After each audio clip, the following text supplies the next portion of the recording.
комиссия түздөн түз жогорку кеңешке отчетун алып чыгат.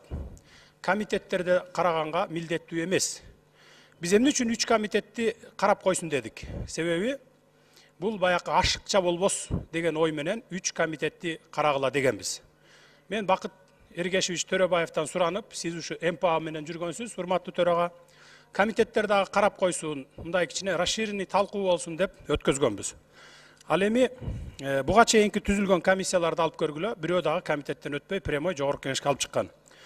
Бул кайсы мыйзамдын негизинде? Бул 107-чи берене парламенттик териштирүү боюнча убактылуу комиссия түзүү жана анын иши боюнча берененин 6-чы пунктунда так көрсөтүлүп турат. Парламенттик териштирүү боюнча убактылуу комиссия жогорку кеңештин гана алдында отчет берет жана жогорку кеңештин алдында гана жооптуу болуп эсептелет деп турат. Ошондуктан урматтуу төрага биринчи комиссиянын чечимин, комиссиянын сунушун добушка коюшуңуз керек. Өтпөй калса андан кийин өкмөттүкү болобу, же биргелешип иштеп чыккан долбоор болобу, аны добушка кое берсеңиз болот. Эми сиздердин киргизген токтом боюнча айтып коеюн. Бул токтом болбойт. Себеби дегенде 15 февралда Иманкожоев отчет бергенде кумтөр боюнча биз 5 пункттан турган токтом кабыл алганбыз. Ошол жерде жазылган токтом бүгүнкү эле токтомго кайталап берип атасыздар. Бул кайсылар?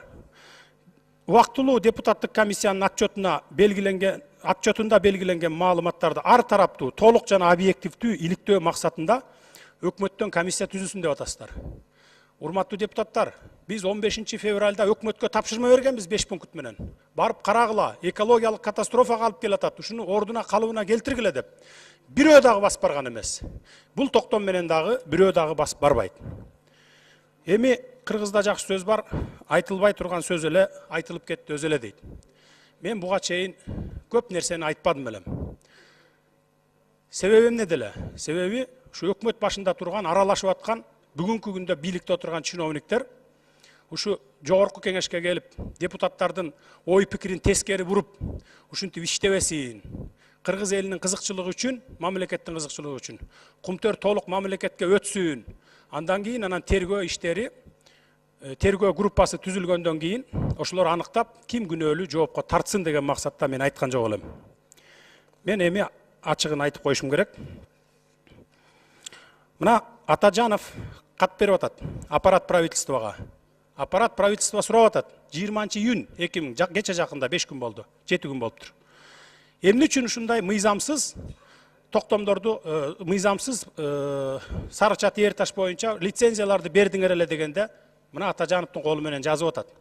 Госагентство исполнял указания правительства Кыргызской республики деп атат. Анан азыр сиздер айтып атасыздар, өкмөткө тапшырма берели, ошолор комиссия иштеп чыгып, бүт баарын аныктап, анан биздин алдыбызга 1 октябрда келип отчет берсин деп. Бул деген сөз эч ким эч убакта мындай комиссия түзүп иштебейт. Эмне үчүн? Себеби өкмөт башында тургандар өзүлөрү ушу кумтөргө белчесинен батып алган. Мисалы 2009 жылдын 15 декабрында Данияр Үсөнов Кумтөр Голд компания менен Кумтөр Operating компаниянын 1 миллиард 359 миллион сом налогун списать этип атат. Төлөбөй эле койгула силер деп атат. А ошого документ даярдагандар бүгүнкү күндө өкмөт башында отурат. Биринчи вице-премьер-министр болуп, мына алы карашып ушу жерде отурат. Мынакей колу туура, муну списать этсек боло берет деп.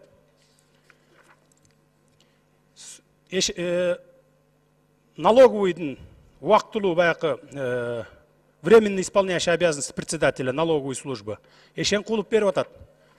Макулмун, боло берет деп. Жапаров Акылбек Үсөнбекович, мен макулмун деп атат. Калимбетова макулмун деп атат. Алы карашып кол коюп атат, макулмун, ушуну списать этели деп атат. Эмне биздин бюджетине Швейцария болуп кеттиби?